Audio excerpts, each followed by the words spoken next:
나도 내가 뭘 하는 건가? 그래도 뭔가를 하고 있어. 내가 얘기하고 싶은 건 우리가 처음 태어났을 때 되게 어, 세계에서 배우는 거 말고 내가 스스로 알아낸 내 자신이 있냐라는 거야. 그게 분명히 있거든. 언어를 배우기 이전에 우리가 느꼈던 감정이나 우리가 뭔가 자기의 언어로서 표현하려고 했던 것들 그런 거 있을 건데 우리가 지금 언어의 세계로 들어왔잖아. 그럼 그것들은 언어로 저장되었던 정보는 아니지만 우리 안에 있다는 거지. 음, 그래서 그거에 대해서 얘기를 하고는 그런 것들, 그런 것들이 영향을 나한테 미치고 있다라고 생각이 되는 거지. 음, 그렇지 않았을까라는 거야. 정말 그 기간 동안 아무것도 효과가 나한테 없을까? 뭐라 할 수 없지만 그때 어떤 나의 어떤 기호나 취향이나 이런 게 확립된 그 어떤 최초의 회로에 내가 뭔가 이미지나 언어들을 연결시켜서 나라는 감각으로 살아가고 있지 않을까라는 거지. 그래서 언어랑 이미지를 다 해체하고도 남는 나에 대해서 생각해 보는 건 되게 중요한 거야. 명상의 묘미가 그런 거 아닐까? 어. 그러니까 다 내가 생각하는 지금 나의 정체성들은 내가 세계로부터 배우고 억지로 뒤집어 쓴 것들이란 거지. 그걸 다 해체시켜도 남는 내가 뭔지가 너무 궁금한 거야. 그리고 그게 나는 내가 봤을 때 천재성이랑 분명히 관련이 있다고 생각이 들거든. 음.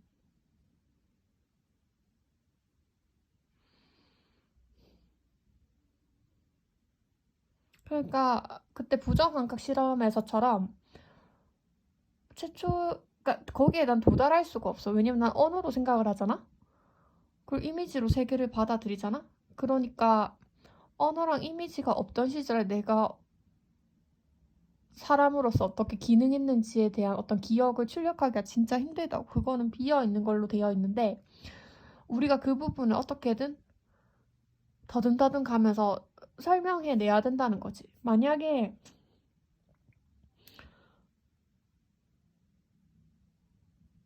그래서 변환 작업이 필요하다는 거야. 만약에 변환기가 없이 어, 우리가 언어나 이미지로 생각하는 습관을 버리면 좋아. 특히 언어로서 논리적인 어떤 사고를 하지 않는 게 정신병자잖아.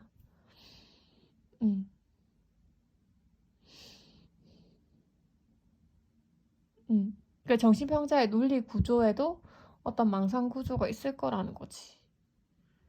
그러니까 비어 있는 그 부분을 어떻게든 설명하려고 하는데 그게 잘 안 되는 거지. 일반인들은 그게 잘 된다고 착각하면서 사는 거고. 그러니까 그거를 찾아 헤매야 된다고 생각해. 그걸 했을 때 사람이 괜찮아진다는 거지. 거기에 진짜 나라는 감각이 있다라는 걸 얘기를 하고 싶은 것 같아. 그래서 막 이런 걸 적어놨네.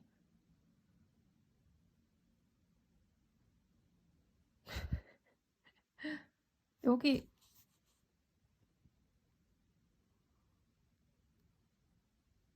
그 사람들을 분류하자고 하면 생각을 아예 안 하는 사람들은 그냥 질서의 세계 속에서만 있지. 누가 만들어준 정답, 그리고 세계가 그렇다고 하는 정답만 쫓아가면서 살면 되니까 그들은 생각을 왜 귀찮게 하니라고 해. 이미 정해져 있는데. 정해져 있는 거 하면 편한데 라고 하면서 막 해. 근데 그들한테 그게 정말 정답이야? 라고 물어보면 할 말이 없을걸? 되게 오히려 할 말은 없으면서 그렇게 질문하는 사람 이상하게 봐. 원래 그런 건데 왜 그런 걸 묻냐는 식이지? 이 사람들은 그냥 틀대로 살아가. 그 틀은 바뀔 거야. 그 틀이 지 것도 아니고 그냥 나중에 이 사람들이 뭐 그러니까 대체품이 되기 있지 않아? 사실 자기는 소중하다라고 배워서 말할 뿐이지 네가 뭐가 특별한데를 증명할 수 없는 사람들이잖아. 그럼 이 사람들이 특별한 거야? 로봇으로 대체해도 될 것 같은데? 라고 말해볼 수도 있겠지? 극단적으로 내가 로봇을 대체하겠다는 게 아니라 그런 비판받을 점이 있지 않냐라는 거지. 두 번째는 약간 그래도 이미지의 어떤 감각을 가지는 사람들이란 말이야. 이 사람들은 생각을 한다고 착각을 하지만 틀과 틀 사이 어떤 모순점에 대해서 생각을 하지. 근데 이 사람들도 역시 틀 안에서 노는 건 똑같다는 거지.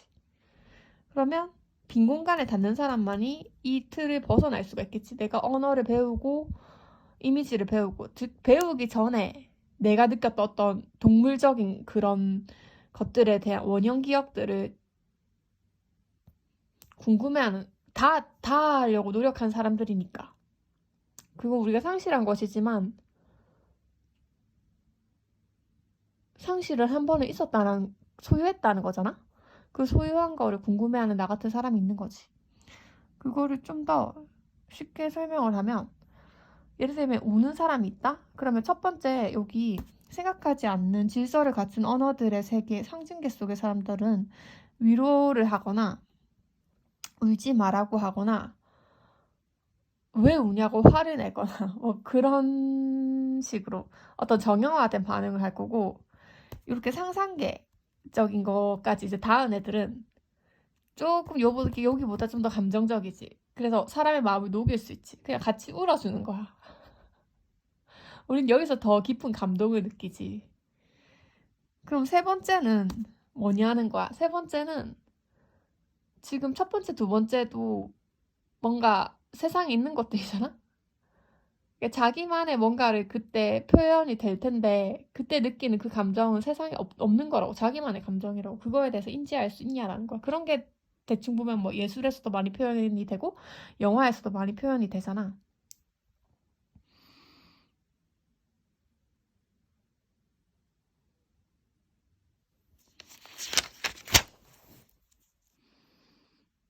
내가 베르그송을 왜 적어놨냐면 이 사람이 이렇게 우리가 어떤 정신이라는 지속적인 거를 물리적인 걸로 분절화시킬 때 문제점을 지적했기 때문이야, 이 사람이. 음. 음. 그러니까 우리는 생각을 한다는 게 이제 지속적인 거를 분절해서 생각을 한다라는 거로 생각해보면 사실은 보이지 않는 패턴을 골라내는 게 IQ 테스트잖아. 그리고 어떤 논리랑 새로운 논리를 구성해내는 건 그런 것들이잖아. 그런데 우리가 그런 식으로 언어랑 분절화하고 물질로서 가두는 그 행위 자체에 의무를 품는 사람들이 바로 공백에 닿은 사람들이다라는 거지. 그거는 물질 이상이라고. 그리고 그거를 단절화해서 이것이 무엇이라고 하면 반드시 거짓이 된다는 거 아는 사람들의 얘기지. 그거를 지적을 했던 것 같아. 그러니까 상상계랑 상징계 속의 사람들은 뭐야? 어떤 정답이 있다고 생각하는 거지. 거길 벗어나야 정답이 없다는 걸 알게 되는 거지.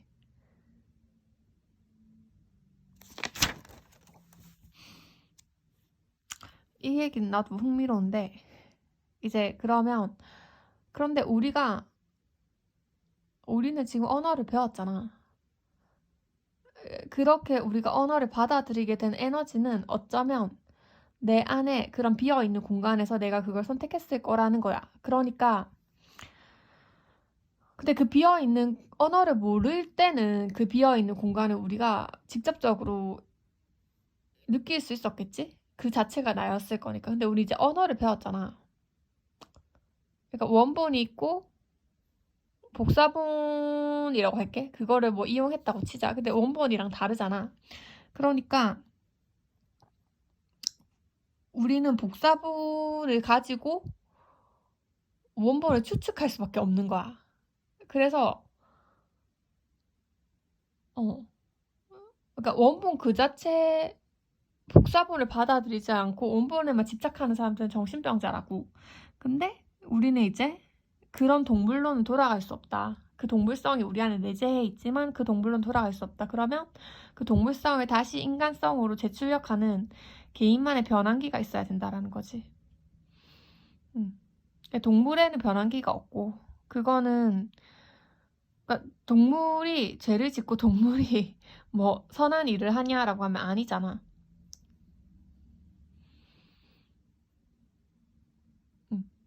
사회화된 인간은 이런 빈 공간을 억제를 했다면 이제 좀 더 깨어진 인간은 이제 변환기를 사용해서 내 동물성을 진지하게 컨트롤해야 된다는 거지. 억제가 아니라. 억제해도 그거는 여전히 처음에 우리 자신이었기 때문에 우리 자신에게 계속해서 그 이면에서 조정하는 원리가 될 수 있다라고 말하는 게 정신분석이니까.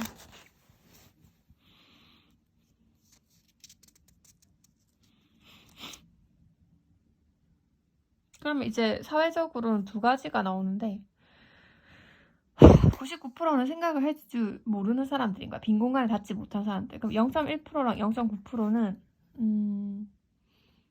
0.1%는 정말 그 빈 공간에 대한 어떤 변환기를 가지고 원본에 가까운 것을 설명해내는 사람들이고 0.9%는 그걸 못하지만 저런 걸 해야 된다라는 걸 인식하는 사람들인데 이게 상대적인 거잖아. 그러니까 0.1%가 그러니까 이 1% 사이에서 그러니까 이거 두 개 합하면 1%인데 얘는 생각을 좀 할 줄 아는 애들이라고 칠 때 내 생각 구조를 증명하면 0.1%가 되고 그 생각 구조를 즐기면 0.9%가 되는 거잖아. 그러니까 0.9%에서도 0.1%가 나올 수가 있는 거고 0.1%에서도 0.9%가 나올 수가 있는 거지. 얘네들은 그렇게 즐기는 그 1%들이 항상 소수였고 얘들이 정답을 만들면 99%의 잉여인간들은 그 정답을 그냥 아무 생각 없이 많이 쓰니까 나도 써야겠다고 따라갔다라는 거지. 그러면 두 가지 이제 생각이 나오는데 스스로 생각해 본 적이 없는 사람들은 그러면 얘네는 어떤 알고리즘으로 살아가라고 하면 자신의 타인 또는 세계를 통해서 배운 어떤 그 틀을 가지고 살아가는데 그것도 중요하다는 거지. 왜냐면 근데 그래도 생각해 보는 것도 중요하다는 거야. 왜냐면 스스로 생각해 본 적이 없이 어, 그러니까 배워서 자기를 아는 사람들은 배웠다는 건 인공적인 산물을 누가 만들어낸 거를 배우는 건데 그 인공적인 산물을 만들어내는 건 나랑 같은 인간이잖아. 그럼 항상 계급관계가 있을 수밖에 없는 거야. 내가 아까 말했잖아. 틀을 배웠는데 그 틀과 틀을 이용해서 해도 그건 창의적일 뿐이라고. 해봤자 그 틀 아닌 거야. 창조는 그 틀을 벗어나서 새로운 틀을 만드는 거잖아. 그런 행위를 할 수가 없다는 거지. 그러면 그렇다고 해서 어떤 자기 틀만 고수하고 기존 사회에서 배우지 않겠다라고 하면 그거야말로 정신병자가 되는 거지. 그러니까 답은 두 개 다 해야 된다는 거지. 내가 나의 답을 만들어내지만 이때까지 우리 세계가 만들어낸 어떤 답에 대해서도 완전히 이해를 해야 된다는 거지. 음.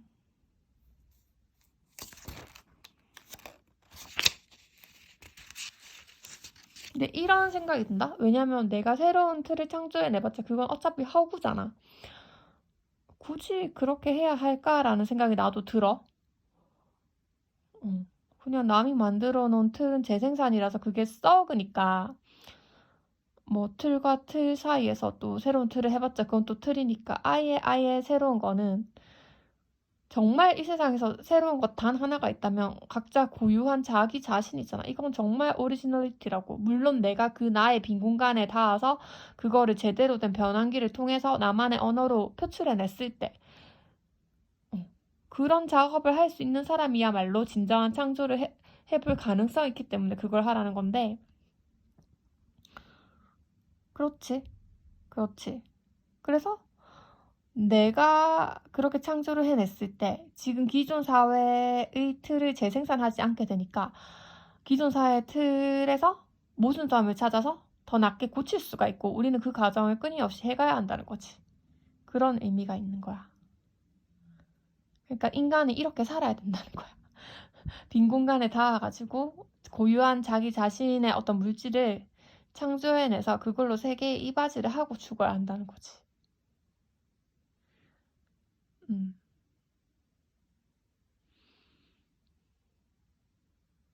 그렇지 않을까?